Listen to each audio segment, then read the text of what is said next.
Halo semuanya dan selamat datang. Hari ini kita bakal melakukan sebuah perjalanan yang seru banget masuk ke dalam tubuh kita sendiri buat menjelajahi salah satu sistem paling keren yang kerja nonstop, sistem pencernaan. Coba bayangin, Anda baru aja selesai makan enak. Tapi, pernah nggak sih kepikiran, setelah gigitan terakhir itu, sebenarnya makanan kita itu perginya kemana? Apa aja yang terjadi di dalam sana? Nah, hari ini kita bakal cari tahu bareng-bareng jawabannya. Oke, kita mulai dari dasarnya dulu. Kenapa sih kita makan? Jawabannya simple banget, buat dapat bahan bakar. Anggap aja makanan itu kayak bensin buat mobil, sumber energi dan bahan bangunan yang dibutuhin tubuh kita buat gerak, tumbuh, bahkan buat perbaikan diri. Dan setiap makanan yang kita santap, mau itu nasi, daging, atau sayuran, itu penuh sama yang namanya nutrisi. Ini bukan cuma satu jenis bahan bakar aja loh, tapi ada beberapa kategori beda yang bakal kita bahas sekarang. Jadi, bahan bakar ini kebagi jadi beberapa kelompok utama. Ada makronutrisi, karbohidrat buat energi cepat, protein sebagai batu bata pembangun tubuh, sama lemak buat cadangan energi. Terus, ada mikronutrisi, nah ini vitamin dan mineral yang ngatur semua prosesnya. Dan tentunya, air yang ngebantu ngelancarin dan nganterin semua nutrisi ini ke seluruh tubuh. Oke, perjalanan kita dimulai. Stasiun pertama dan gerbang masuk buat semua makanan ya, mulut. Disinilah proses pencernaan yang luar biasa itu benar-benar dimulai. Dan ini dia peta perjalanannya. Kita bakal mulai dari mulut, turun lewat kerongkongan ke lambung, terus kita susuri usus halus dan usus besar, sampai ke pemberhentian terakhir di anus. Yuk, kita mulai dari stasiun yang pertama. Yang keren soal mulut adalah di sini tuh ada dua jenis pencernaan yang terjadi barengan. Pertama, pencernaan mekanis, itu loh pas gigi kita ngunyah dan ngancurin makanan jadi kecil-kecil.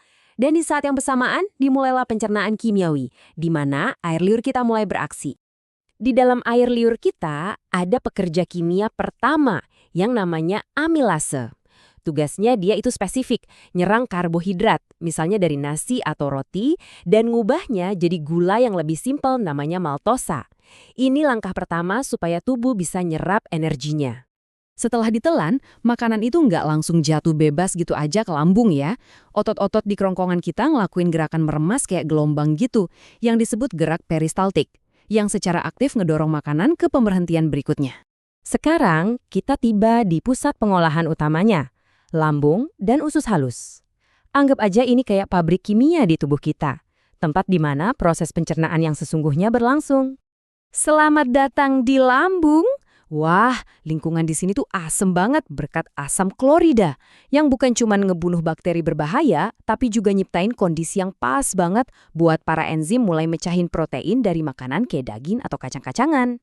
Pekerja utama di sini adalah enzim bernama pepsin. Dia ini sang spesialis protein.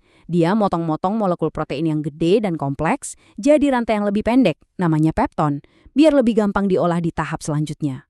Nah, slide ini rangkuman keren banget dari para pekerja kimia kita. Kita kan udah kenalan sama amilase di mulut yang ngurusin karbohidrat dan pepsin di lambung yang jagoannya protein. Nanti kita bakal ketemu lipase buat lemak dan tripsin buat ngelanjutin kerjaan protein di usus halus. Lihat deh, masing-masing punya tugasnya sendiri. Yuk kita lanjutin perjalanan ke usus halus. Disinilah acara utamanya. Bagian terpanjang dari saluran pencernaan ini adalah tempat sebagian besar pemecahan kimia selesai dan yang paling penting nih, tempat nutrisi yang berharga diserap masuk ke tubuh. Di usus halus, kita ketemu sama lipase. Ini adalah enzim yang jago ngurusin lemak. Tugasnya adalah mecah lemak jadi komponen-komponen kecil yang disebut asam lemak, supaya tubuh kita bisa nyerap dan manfaatin lemak itu.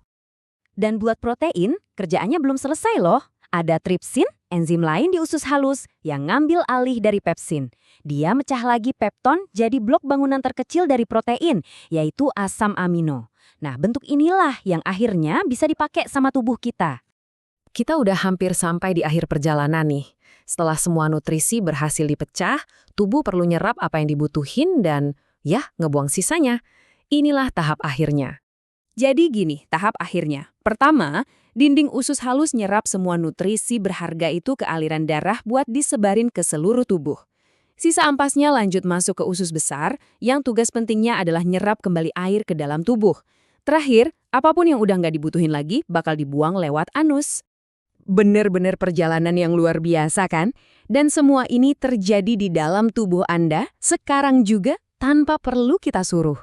Ini jadi pengingat betapa pentingnya kita ngerawat sistem yang udah kerja keras banget buat kita ini. Jadi pas nanti Anda mikirin mau makan apa, coba ingat deh, mesin yang super canggih ini. Setiap gigitan itu adalah pilihan. Pertanyaannya sekarang, bahan bakar kayak apa yang bakal Anda kasih ke mesin Anda hari ini? Terima kasih sudah ngikutin penelusuran ini bareng-bareng.